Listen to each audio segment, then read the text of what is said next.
The snowstorm hit so suddenly that Katherine Nolan barely had time to register the wall of white before her horse reared in panic and threw her hard into a snowbank beside the mountain trail.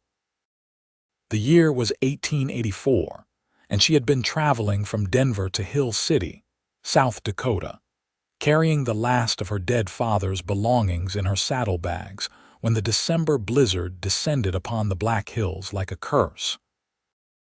Her horse bolted into the white chaos, taking everything she owned except the clothes on her back and the small leather pouch tucked inside her coat.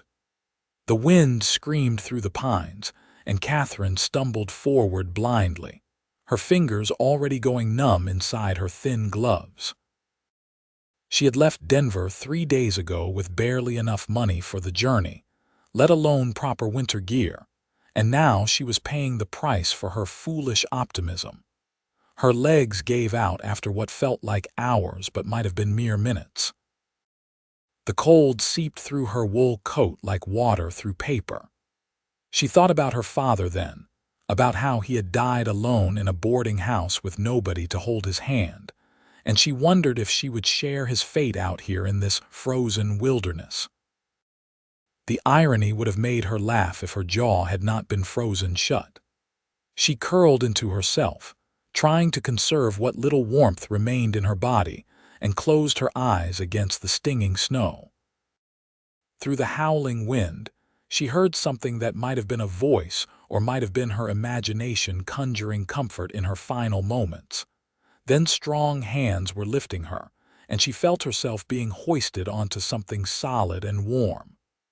A horse, she realized dimly. Someone had found her. She tried to speak to thank her rescuer, but her tongue felt thick and useless in her mouth. When she next opened her eyes, she was inside somewhere warm. Firelight danced across rough wooden walls. She was wrapped in heavy blankets that smelled of cedar and tobacco, lying on a narrow bed in what appeared to be a small cabin. Her wet clothes had been removed and replaced with a flannel nightshirt several sizes too large. The realization that someone had undressed her while she was unconscious should have alarmed her, but the warmth felt too good to care about propriety just yet. A man sat in a chair near the fire, his back to her. He was tall even sitting down, with broad shoulders beneath a worn chambray shirt. His dark hair was longer than fashionable, curling slightly at the collar. As if sensing her gaze, he turned, and Katherine found herself looking into the most striking eyes she had ever seen. They were the color of storm clouds, gray and intense, set in a face that was all hard angles and weathered bronze skin. He looked to be in his late 20s, perhaps 30 at most, with the kind of rugged handsomeness that came from years of hard living rather than gentle breeding. "You are awake," he said, his voice low and rough, as if he did not use it often. He rose from the chair and approached the bed slowly, the way one might approach a skittish animal. "How do you feel?" "Cold," Katherine managed, though in truth she was warmer than she had been in days. "And confused. Who are you?" "Where am I?" "Lucas Thorne," he said simply. "This is my cabin, about 15 miles north of Hill City. I was checking my trap lines when I found you. You are lucky. Another hour in that storm and you would have frozen to death." Katherine tried to sit up, but her body protested with 1,000 aches. Lucas moved forward instinctively, his hands reaching to steady her before he seemed to think better of it and stepped back. There was something careful in his movements, something that spoke of a man used to being alone and uncertain how to behave around others. "My horse," Katherine said. "My things. I had saddlebags with my father's belongings. I need to find them." Lucas shook his head. "The storm is still raging. Has been for 2 days since I brought you here. Nothing is going out there until it passes. As for your horse and belongings, I will look for them when the weather clears, but I cannot promise anything. Animals have a way of finding shelter, though. Your horse might have made it to lower ground." 2 days. She had been unconscious for 2 days. The realization settled over Katherine like a weight. I cannot impose on you any longer. Once the storm passes, I will leave. And go where? Lucas asked, his tone neutral. Do you have family in Hill City? No, Katherine admitted. But I have a job waiting. At least, I hope I do. Mrs. Patterson's boarding house. She wrote to me in Denver saying she needed help, and I wrote back accepting. I am supposed to start working for her in exchange for room and board. Lucas walked back to the fire and ladled something from a pot hanging over the flames. He brought it to her in a chipped tin cup, his movements economical and practiced. Drink this. It is just broth, but you need something warm in your belly. Katherine took the cup, her fingers brushing his for just a moment. His hands were calloused and scarred, the hands of a man who worked hard for his survival. She sipped the broth and found it simple but nourishing, seasoned with salt and herbs she could not identify. Thank you, she said quietly, for saving my life, for taking care of me. I do not know how I can repay you. No need, Lucas said, returning to his chair by the fire. Out here we help each other. It is just what you do. But Katherine caught something in his voice, a hint of surprise, as if kindness was not something he was accustomed to showing. She studied him as she drank her broth, noting the sparse furnishings of the cabin, the animal pelts hanging on the walls, the rifle propped near the door. This was a man who lived alone by choice, she suspected. A man who had retreated from the world for reasons of his own. Over the next 3 days, as the storm continued to rage outside, Katherine learned more about her reluctant host. Lucas was a trapper and occasional scout, living off the land in these mountains. He had built this cabin himself 5 years ago, after what he vaguely referred to as trouble down in Deadwood. He spoke little about his past, and Katherine respected his privacy enough not to press, though her curiosity burned bright. For her part, Katherine shared her own story more freely. She told him about her father, a gambler who had died penniless in Denver, leaving her with nothing but debts and a tarnished reputation by association. She told him about the hard years she had spent working in factories and taking in laundry, trying to scrape together enough money to start fresh somewhere new. Hill City had seemed like an answer to her prayers when Mrs. Patterson's letter arrived. You deserve better than a hard life, Lucas said one evening as they sat by the fire. It was the most personal thing he had said since she arrived. Katherine looked at him with surprise. Most people would say I deserve exactly what I got, being a gambler's daughter. That it is in my blood to be unlucky and untrustworthy. Most people are fools, Lucas said simply. You are not your father, you are just Katherine. That should be enough for anyone. Something warm unfurled in Katherine's chest at his words. She realized that this rough, solitary man saw her more clearly than anyone ever had. He did not judge her by her circumstances or her family name. He simply accepted her as she was. That night, Katherine lay awake in the narrow bed while Lucas slept in his bedroll on the floor, insisting she keep the bed. She listened to his steady breathing and wondered what had driven him to this lonely existence. What had happened in Deadwood? What made him retreat from society so completely? And why, despite his obvious discomfort with companionship, had he been so gentle with her? The storm finally broke on the 4th day. Katherine woke to sunlight streaming through the small window, illuminating dust motes in the air. Lucas was already up, standing at the door and looking out at the transformed landscape. Snow had buried everything under several feet of white, and the trees were heavy with ice that sparkled like diamonds in the morning sun. It is beautiful, Katherine said, coming to stand beside him. She was still wearing his nightshirt, and she was acutely aware of how improper their situation would seem to anyone from town. But here, in this remote cabin with this strange, kind man, propriety seemed like a concept from another world. Beautiful and deadly, Lucas agreed. The trail will be impassable for a few more days while the snow settles. I will need to dig out the door and check on the animals in the lean-to. But after that, I can take you to Hill City if that is still where you want to go. If that is still where you want to go. The words hung in the air between them, weighted with unspoken possibility. Did she still want to go? The question surprised Katherine. Of course she had to go. She had a job waiting, a chance at a new life. But the thought of leaving this cabin, leaving Lucas, filled her with unexpected sadness. I should get dressed, Katherine said instead of answering. My clothes must be dry by now.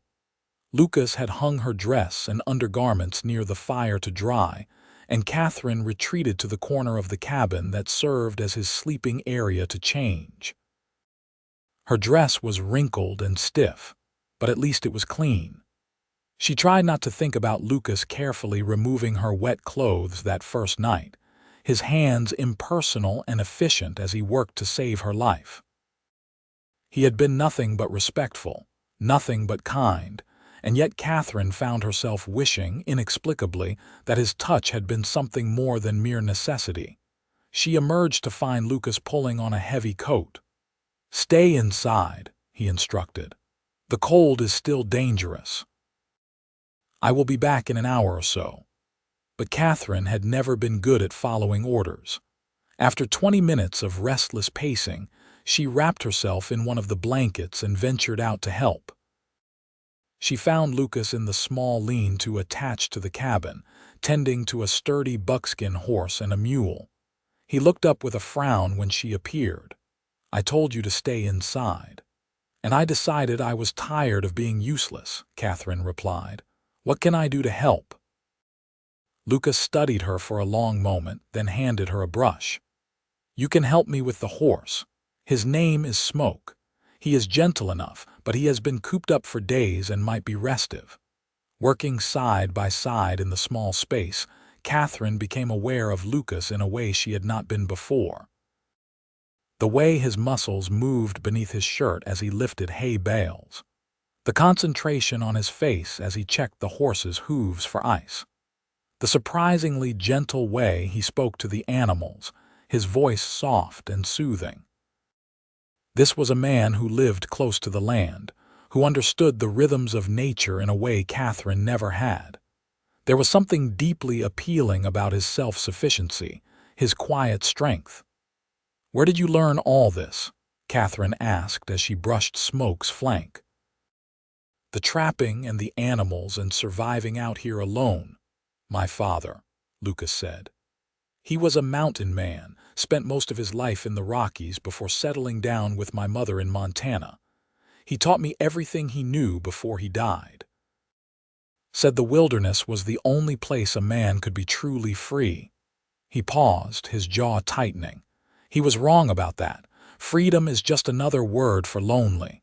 Katherine's heart ached at the bitterness in his voice. "Is that why you came here? To be free?" Lucas did not answer immediately. He finished checking the mule's hooves before straightening and meeting her eyes. "I came here because I killed a man in Deadwood. It was self-defense, but the man I killed was the brother of a wealthy mine owner. There was going to be a trial, but everyone knew it would be a farce. I would hang regardless of the truth, so I ran. I have been here ever since, waiting for the day they stop looking for me." The confession hung between them, stark and honest. Katherine should have been afraid. Any sensible woman would be. But all she felt was sympathy and a strange sort of recognition. They were both running from their pasts, both trying to outrun the weight of circumstances beyond their control. "What was his name?" Katherine asked quietly. "The man you killed." "Roland McCarthy." "He was drunk and angry, looking for someone to blame for his losses at the card tables. I was just a scout passing through, wrong place and wrong time. He came at me with a knife and I defended myself. But his brother James McCarthy owned half the businesses in Deadwood, and he wanted blood for blood. Lucas shook his head. I do not regret defending myself, but I regret that my life became this. Hiding, always looking over my shoulder, never able to be part of something bigger than just survival. Katherine set down the brush and walked around the horse to where Lucas stood. She reached out slowly, giving him time to pull away, and placed her hand on his arm. You saved my life. You took me in and cared for me when you could have left me to die. That is being part of something bigger than survival. That is being human. Lucas looked down at her hand on his arm, then up at her face. His gray eyes were stormy with emotion. I am not used to being seen as anything other than a wanted man or a hermit. You make me remember what it was like to be just Lucas before everything went wrong. Then be just Lucas, Katherine said softly, at least while I am here. Something shifted between them in that moment, some invisible wall crumbling. Lucas raised his hand slowly and touched her cheek with his calloused fingertips, a gesture so tender it made Katherine's breath catch. You should be afraid of me, he said. I am a man with a price on my head. Being around me is dangerous. Maybe I am tired of being safe, Katherine replied. Safe has not gotten me very far in life. The air in the lean-to felt charged, electric. Lucas's hand was still on her cheek, and Katherine found herself leaning into his touch, craving the warmth and connection after so many years of loneliness. She saw the war in his eyes, the struggle between desire and duty, between wanting her and knowing he should push her away. In the end, it was Katherine who closed the distance between them. She rose on her toes and pressed her lips to his, tentative and questioning. For a moment, Lucas remained frozen, and Katherine feared she had misread everything. But then he was kissing her back, his arms coming around her and pulling her close. His lips were warm and searching, and Katherine felt something inside her break open, something she had kept locked away for so long she had forgotten it existed. When they finally broke apart, both breathing hard, Lucas rested his forehead against hers. This is foolish, he murmured. You have a life waiting for you in Hill City. You have a chance to start fresh. What if I do not want that life? Katherine asked. What if I want this, here with you? You do not know what you are saying. You have been here less than a week. You do not know me, not really. Then let me know you, Katherine said fiercely. Let me stay, at least until the trails are fully clear. Give us a chance to see if this is real or just two lonely people finding comfort in a storm. Lucas pulled back enough to look at her properly. And what if it is real? What then? You would give up your chance at a respectable life to hide in the mountains with a fugitive. What is respectability compared to feeling truly alive? Katherine countered. I have spent my whole life trying to be respectable, trying to overcome my father's mistakes. It has gotten me nothing but exhaustion and poverty. Maybe it is time I stopped living for what other people think I should be. Lucas searched her face, and Katherine saw the moment he surrendered to the possibility. Stay then, he said. Stay until spring. The trails will be dangerous until then anyway. When the thaw comes, we can both decide what we really want. Katherine smiled, and it felt like the first genuine smile she had managed in years. Until spring, she agreed. The days that followed fell into a comfortable rhythm. Katherine learned the routines of Lucas's life, the daily tasks that kept them alive in this harsh environment. She learned how to set and check snares for rabbits, how to recognize animal tracks in the snow, how to preserve meat and prepare simple meals over the fire. Lucas was a patient teacher, showing her skills she never imagined needing in her old life. In the evenings, they would sit by the fire and talk. Lucas slowly opened up about his life before Deadwood. He told her about growing up in the mountains of Montana, about his mother who had been a schoolteacher before marrying his father, about the books she had insisted he read even as his father taught him to track and hunt. He told her about working as a scout for the army, guiding patrols through dangerous territory, and about the guilt he still carried for some of the things he had witnessed during the Indian Wars. "I stopped scouting after a massacre I saw near the Powder River," Lucas said one night, staring into the flames. "The soldiers attacked a peaceful village, women and children. I tried to stop it, but I was just one man. After that, I could not bring myself to guide them anymore. That is when I ended up in Deadwood, drinking away my guilt and trying to forget what I had seen." Katherine listened without judgment, understanding that Lucas was sharing pieces of himself he had kept hidden for years. In return, she told him about her own ghosts. About her mother who died when Katherine was 12, worn down by following her gambling husband from town to town.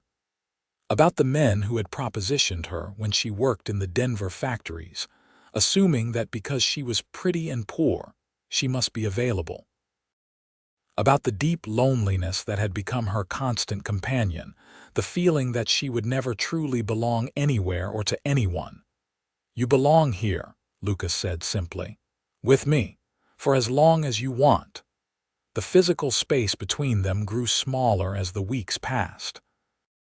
They began sleeping closer to the fire together, Katherine in her blankets and Lucas in his bedroll, but near enough that they could reach out and touch in the night.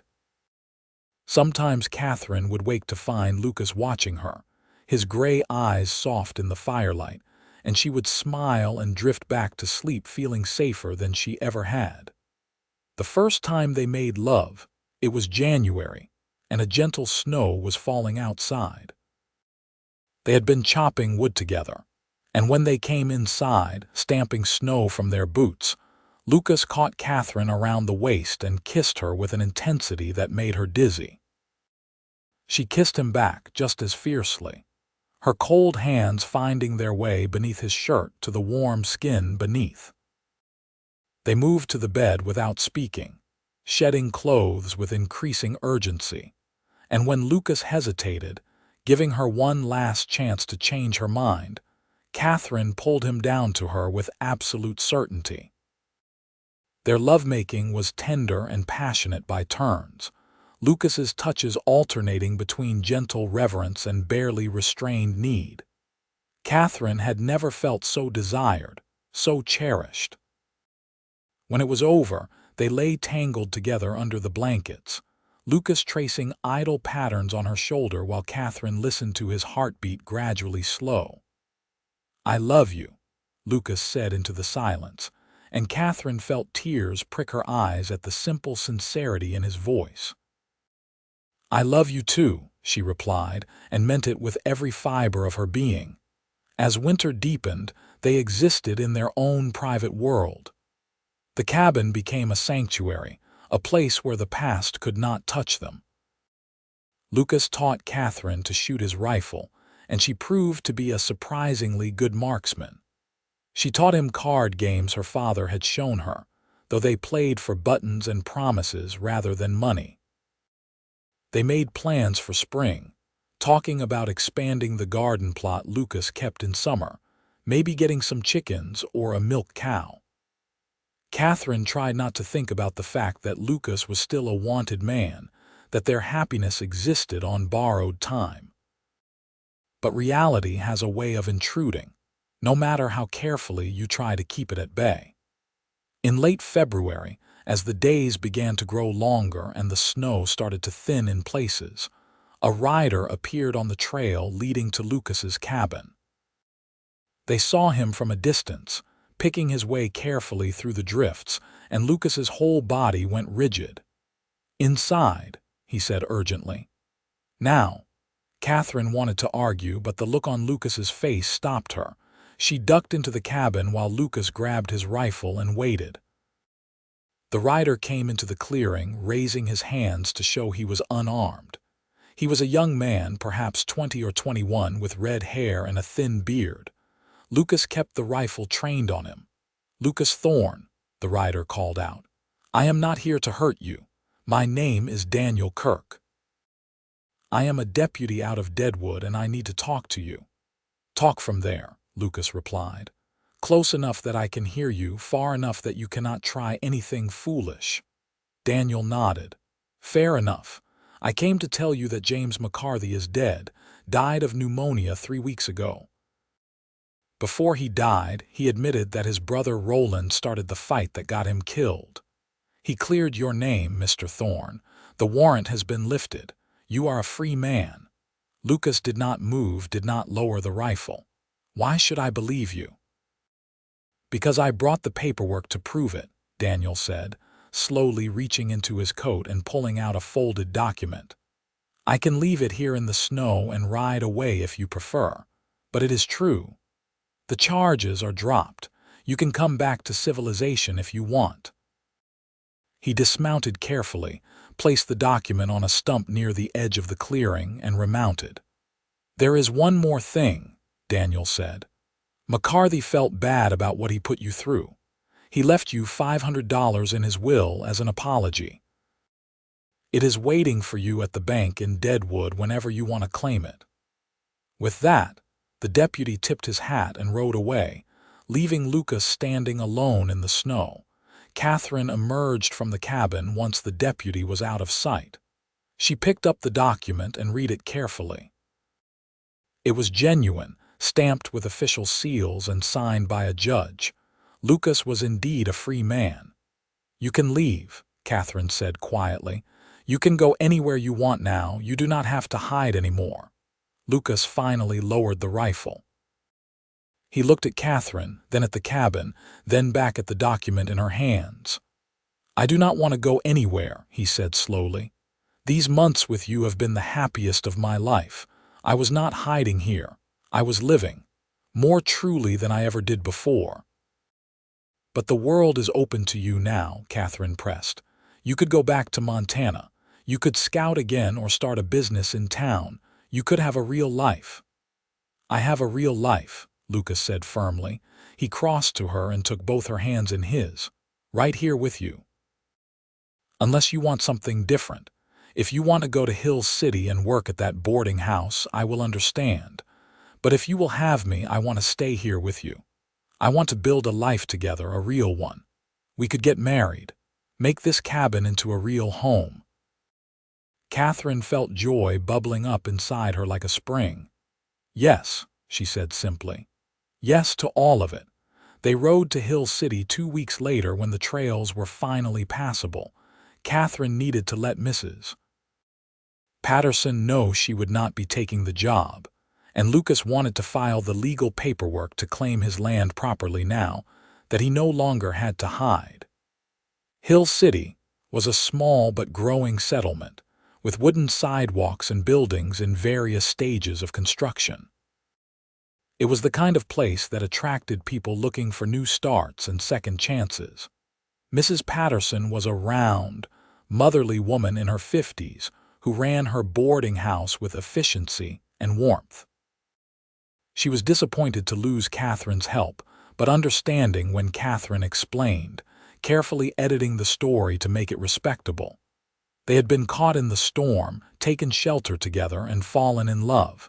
They were getting married as soon as possible. Mrs. Patterson clucked her tongue over the impropriety, but softened when she saw the happiness shining in Katherine's eyes. You deserve to be loved, dear, Mrs. Patterson said. And that young man looks at you like you hung the moon. Do not let anyone make you feel ashamed for choosing love. The town clerk was less romantic but equally pragmatic. He filed Lucas's claim, registered the lifting of the warrant, and agreed to perform a simple civil ceremony the next day. Katherine spent that night at the boarding house while Lucas stayed at a nearby hotel, both of them observing the proprieties now that they were in society. They were married the following afternoon, in a brief ceremony attended only by Mrs. Patterson and the clerk's wife as witnesses. Katherine wore a simple blue dress that Mrs. Patterson lent her, and Lucas had gotten a haircut and wore a clean shirt. When the clerk pronounced them husband and wife, Lucas kissed Katherine with such tenderness that both of the women in attendance dabbed at their eyes.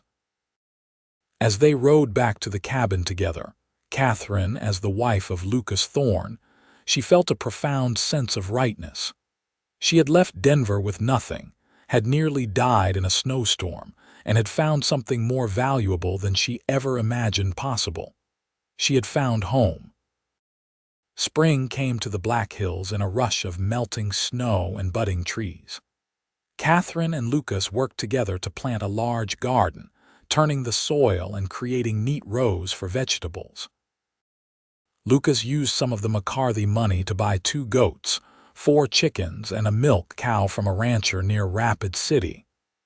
Their little homestead began to feel permanent, established. In May, Katherine realized she was pregnant. She told Lucas one evening after supper, simply and directly. His face went through a series of emotions, shock and fear and joy all at once, before he pulled her into his arms and held her tight. "I did not think I would ever have this," he said against her hair. "A wife, a child, a family. I thought that part of life was closed to me." "It is yours now," Katherine assured him. "All of it. We are yours and you are ours." They spent the summer preparing for the baby, Lucas building a cradle from pine wood and Katherine sewing tiny clothes from fabric she bought on their occasional trips to Hill City. Lucas proved to be almost comically anxious about Katherine's health, constantly worrying that she was working too hard or not eating enough. Katherine found his concern endearing, even when it bordered on smothering. In late autumn, as the leaves turned gold and red, Katherine went into labor. Lucas rode hard to Hill City to fetch the midwife, a capable German woman named Frau Hoffmann. The labor was long and difficult, lasting through the night and into the next day. Lucas paced outside the cabin, nearly wearing a groove in the ground until finally the midwife called him inside. Katherine was exhausted but smiling, holding a tiny bundle wrapped in a soft blanket. "Come meet your son," she said. Lucas approached slowly, almost reverently. When he looked down at the baby's face, red and wrinkled and perfect, tears streamed down his weathered cheeks. "A son," he whispered. "We have a son." They named him Samuel, after Lucas's father. Baby Samuel was a healthy, hungry child who quickly became the center of their world. Lucas proved to be a devoted father, patient and gentle with the infant even when Samuel woke them multiple times a night. Katherine watched her husband cradling their son, singing old mountain songs in his rough voice, and fell in love with him all over again. The first winter with Samuel was challenging. The baby was colicky and fussy, and both parents were exhausted from lack of sleep. But they faced it together, taking turns walking Samuel around the cabin in the small hours of the morning, supporting each other through the difficult moments. By spring, Samuel had settled into a better routine and life became easier. As the years passed, the cabin grew along with their family. Lucas built an additional room, then another. Katherine gave birth to a daughter they named Marie when Samuel was 3, and then another son, Joseph, 2 years after that. Their little homestead became a true ranch, with Lucas trapping less and farming more. He proved to have a gift for raising horses, and word spread about the quality of the animals he bred and trained. They made regular trips to Hill City, where they were known and respected. Katherine joined the Women's Church Auxiliary, though she was never quite as religious as some of the other members. Lucas served as an occasional scout for travelers heading into the Black Hills, using his extensive knowledge of the terrain to guide people safely. They were no longer isolated, but they were still private, still protective of the sanctuary they had built together. The money from James McCarthy's bequest, combined with Lucas's industry and Katherine's careful management, gave them a level of security that seemed almost miraculous compared to their earlier lives. They were not wealthy by any means, but they were comfortable, with enough to feed their children and occasionally indulge in small luxuries. Samuel grew into a serious, thoughtful boy who loved learning about animals and the natural world. Marie was bold and adventurous, always climbing trees and getting into mischief. Joseph was the baby, sweet and affectionate, clinging to Catherine's skirts and following Lucas everywhere when he was allowed. Katherine and Lucas marveled at their children, at these lives they had created, at the family that had bloomed from that desperate moment in the snow so many years ago. Sometimes, on quiet evenings when the children were in bed, Katherine and Lucas would sit on the porch they had built and watch the sunset over the mountains. They did not talk much during these times. They did not need to. Years of love and partnership had given them a deep understanding that transcended words. "You ever regret it?" Katherine asked one evening when the sky was streaked with orange and purple. "Staying here instead of going somewhere bigger?"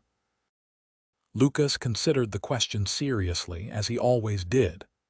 "Not for a single moment," he said finally. "Everything good in my life came from the decision to stay here with you. I was just surviving before. Now I am living." Katherine leaned her head on his shoulder, breathing in the familiar scent of him, pine and wood smoke and home. "I was frozen in that snow," she said. "In more ways than one. You thawed me out, Lucas. You showed me what it meant to be truly warm." "We saved each other," Lucas replied, wrapping his arm around her. "That storm brought us together, but we chose to stay together. That is what matters." The seasons continued their endless cycle. The children grew. Samuel developed an interest in medicine after Lucas successfully treated an injured deer, and he began talking about becoming a doctor someday. Marie announced she wanted to be a rancher like her father. Joseph was still too young to know what he wanted, content to simply be loved and secure. When Samuel was 12, a man came to their ranch asking questions about Lucas's past. He was a writer from New York, researching stories about the Old West, and he had heard about Lucas Thorne, the scout who had been falsely accused and exonerated. Lucas was reluctant to talk at first, but Katherine encouraged him. "Your story matters," she said. "Not just the part about being accused, but the part about building a good life afterward. People need to know that the past does not have to define you." Lucas agreed to speak with the writer, and his story appeared in a magazine back east.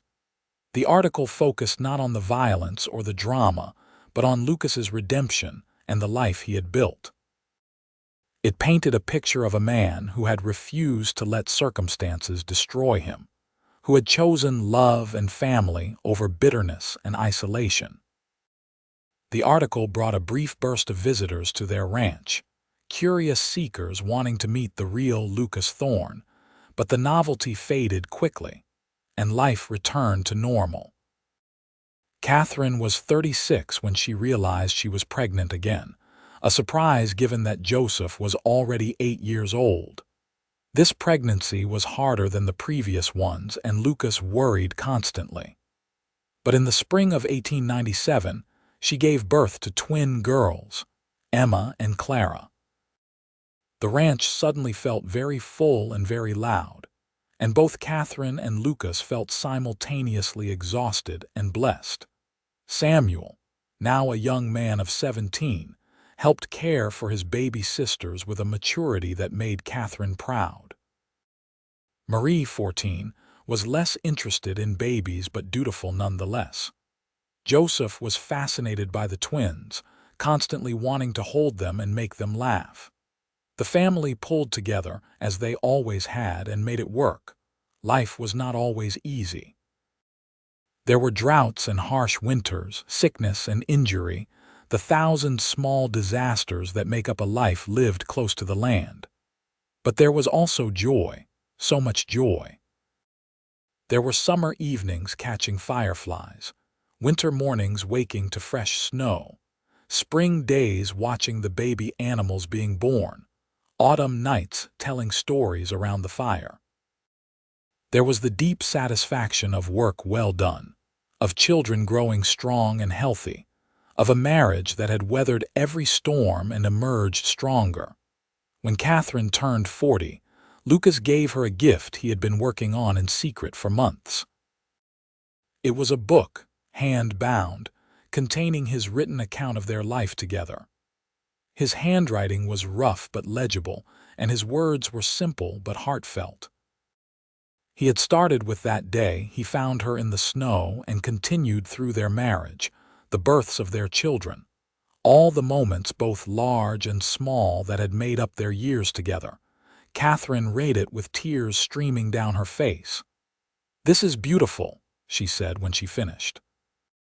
"This is our story. I wanted the children to have it," Lucas explained, "so they would know how much we love each other and how much we love them, so they would understand that the best things in life come from choosing each other every day, even when it is hard." "Especially when it is hard," Katherine agreed.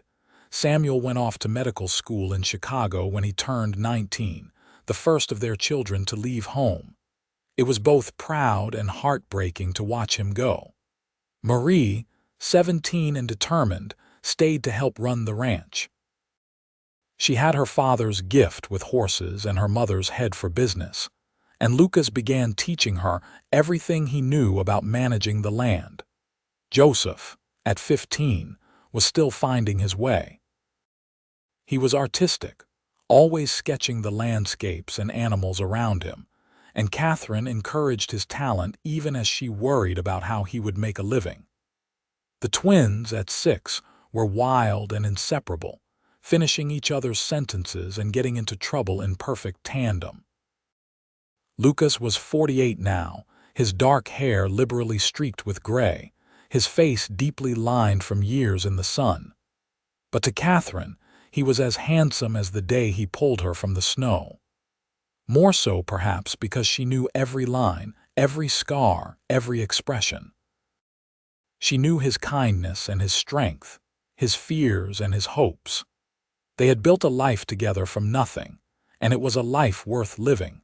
One evening in early winter, as they sat on their porch watching the stars emerge, Lucas took Katherine's hand.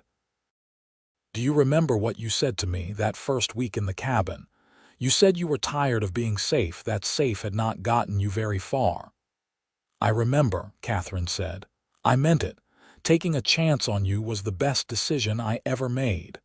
"I have been thinking," Lucas continued, "about how we almost never met, about how I almost left you in that snow because I did not want the complication, about all the ways our story could have ended differently." "But it did not," Katherine said firmly. "We found each other. We chose each other. That is what matters." Lucas smiled, that rare, beautiful smile that transformed his whole face. "I just wanted you to know that every day I wake up grateful.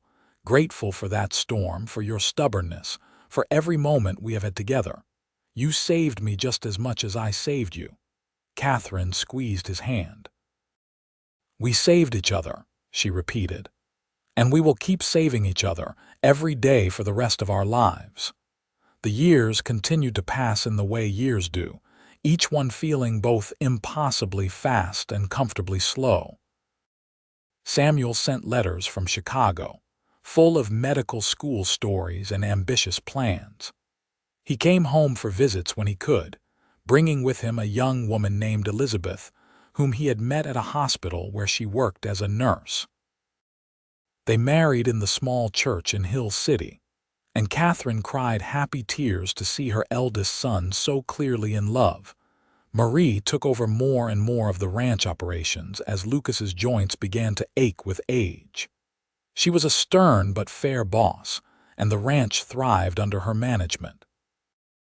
At 24, she married a neighboring rancher's son, a quiet man named Thomas who respected her strength and independence. They built a house on the far side of the property, close enough to help but far enough for privacy. Joseph surprised everyone by moving to Denver to pursue art, selling his paintings of Western landscapes to the wealthy tourists who romanticized the frontier. He sent money home regularly and visited often, always sketching during his stays, capturing his family in charcoal and paper. He married late, at 32, to a widow with 2 children of her own and seemed content with his unconventional life. The twins, Emma and Clara, remained at home the longest. They were inseparable through childhood and into young womanhood, eventually opening a dressmaking shop in Hill City that became quite successful. They specialized in practical clothing for ranch women, understanding from their own upbringing what was needed for both work and respectability. They married brothers in a double wedding that was the talk of the town, and settled in houses next door to each other in Hill City. Katherine and Lucas, now in their 60s, found themselves alone again in the cabin that had once been so crowded. It felt strange at first, the quiet. But they adjusted, as they had adjusted to every change life brought them. They spent their days in simple routines, tending the small garden they still kept, caring for the animals, reading in the evenings by lamplight. Lucas's hair had gone completely white, and he moved more slowly than he once had. Katherine's hands were gnarled with arthritis, making fine work difficult. But they were still together, still in love, still finding joy in each other's company. Their children and grandchildren visited often, filling the house with noise and laughter before leaving them in peaceful silence again. On their 30th wedding anniversary, their children threw them a celebration at Marie's house. All 5 children were there, along with their spouses and the growing collection of grandchildren. There was food and music and dancing, stories told and retold, laughter and love in abundance. Katherine looked around at the family they had created, this legacy of love that had started with a desperate woman freezing in a snowstorm and a lonely man who chose kindness over caution. Lucas must have been thinking similar thoughts because he pulled Katherine aside during the celebration, leading her out onto the porch where they could have a moment alone. The autumn air was crisp, reminding them both of that long-ago winter. 30 years, Lucas said wonderingly. It has gone so fast. And yet I feel like I have known you forever, Katherine replied, like I was always meant to be here with you. You were, Lucas said with certainty. We were meant for each other, I believe that. Whatever brought you onto that trail during that storm, whatever made me check that trap line that day, it was meant to happen. We were meant to happen.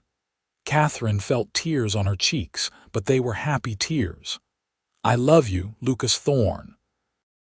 I have loved you since the moment you gave me that cup of broth and told me I deserved better than a hard life. I love you, Katherine Thorne, Lucas replied. I will love you until my last breath and beyond.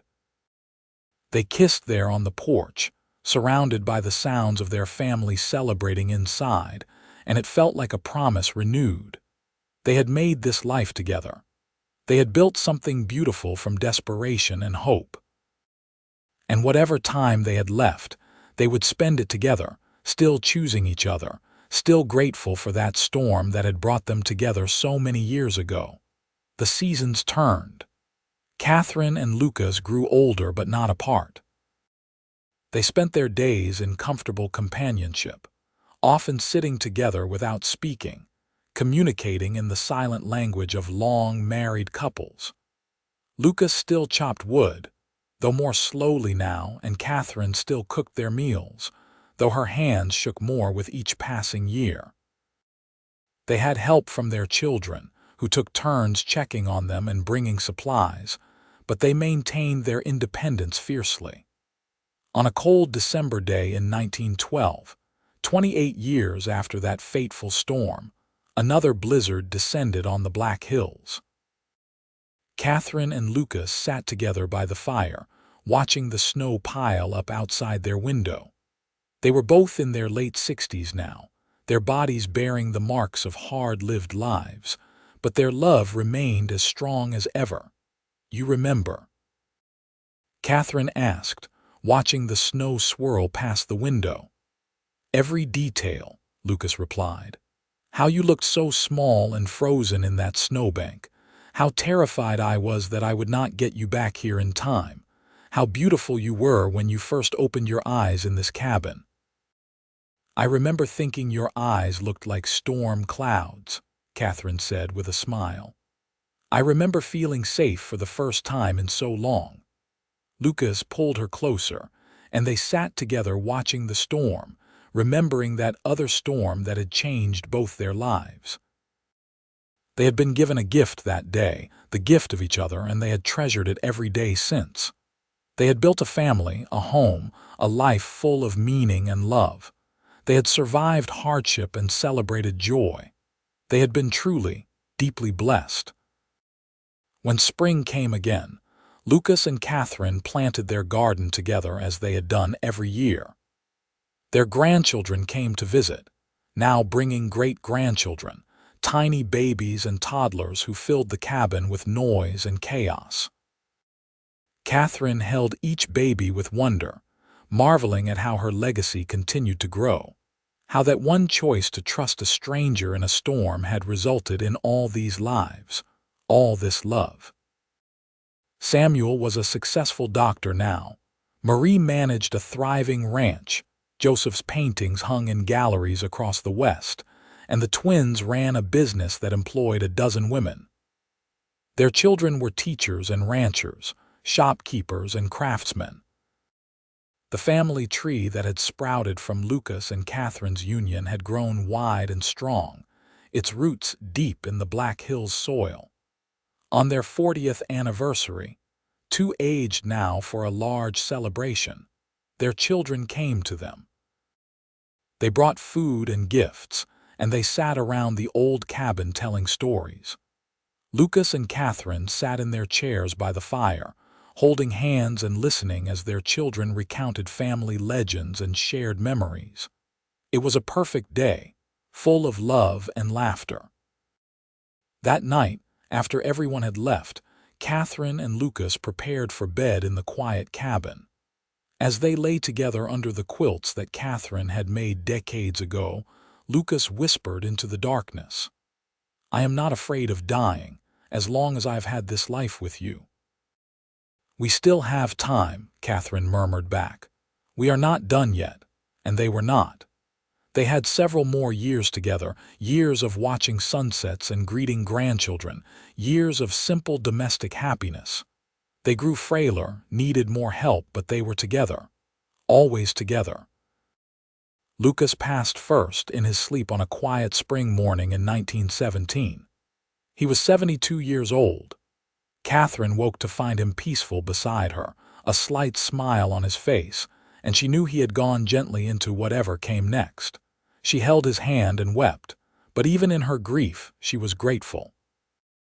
Grateful for the decades they had shared, for the life they had built, for every moment of love and partnership. Katherine lived 2 more years without him, cared for by her children and surrounded by family. But something essential had gone out of her when Lucas died. She had been complete with him, and without him, she was merely existing. She spoke often of Lucas in those final years, telling stories to her grandchildren and great-grandchildren about the man who had saved her in a snowstorm and showed her a kindness she had never known. On a cold December night in 1919, almost exactly 35 years after the storm that had brought them together, Katherine died peacefully in her sleep. Her family believed she had simply decided it was time to be with Lucas again. They buried her beside him in the small cemetery near Hill City, under a headstone that read, "Katherine Thorne, beloved wife, mother, and grandmother." She was cherished. The family kept the cabin for years after, maintaining it as a reminder of where they had all come from. They told the story of Lucas and Katherine to each new generation, the story of 2 lost souls who found each other in a blizzard and built a love that lasted a lifetime. It became a family legend, A reminder that kindness and love could transform lives, that choosing each other every day was what mattered most. The cabin still stood decades later, weathered but solid, a testament to the life that had been lived within its walls. And on snowy winter nights, if you listened carefully, some said you could almost hear the ghost of laughter, the murmur of voices speaking softly by firelight, the echo of a love that had survived every storm and emerged stronger, a love that had become the foundation for generations of family who followed. Katherine had been right that day in the lean-to when she told Lucas he was part of something bigger than survival. He had become part of a legacy, a story of redemption and love that would outlive them both. And she had become part of it too, the woman who had been brave enough to trust a stranger, to choose love over security, to build a life in the wilderness with a man who had shown her kindness when she had needed it most. Their story was simple in its way. A man saved a woman from freezing to death. They fell in love. They built a life together. But in that simplicity was everything that mattered about being human, the choice to help rather than walk away, the courage to love despite uncertainty, the commitment to choose each other through everything that life could throw at them, the determination to build something beautiful from humble beginnings. The descendants of Lucas and Katherine Thorne carried that story forward, and it shaped them. It taught them to be kind to strangers, to never give up on love, to work hard and treasure family. It taught them that the past did not have to define you, that redemption was always possible, that the most important things in life could not be bought or earned, but only given freely from one heart to another. And so the legacy continued, generation after generation, all tracing back to that moment when Lucas Thorne made the choice to help a freezing stranger instead of leaving her to die. A simple choice made in a heartbeat that changed everything. That was the power of kindness. That was the power of love. And that was the story of Lucas and Katherine Thorne, two people who found each other in a storm and held on tight, building a life and a love that became the stuff of family legend, a romance that proved that sometimes the greatest adventures begin with a simple act of human decency and grow into something magnificent that echoes through time.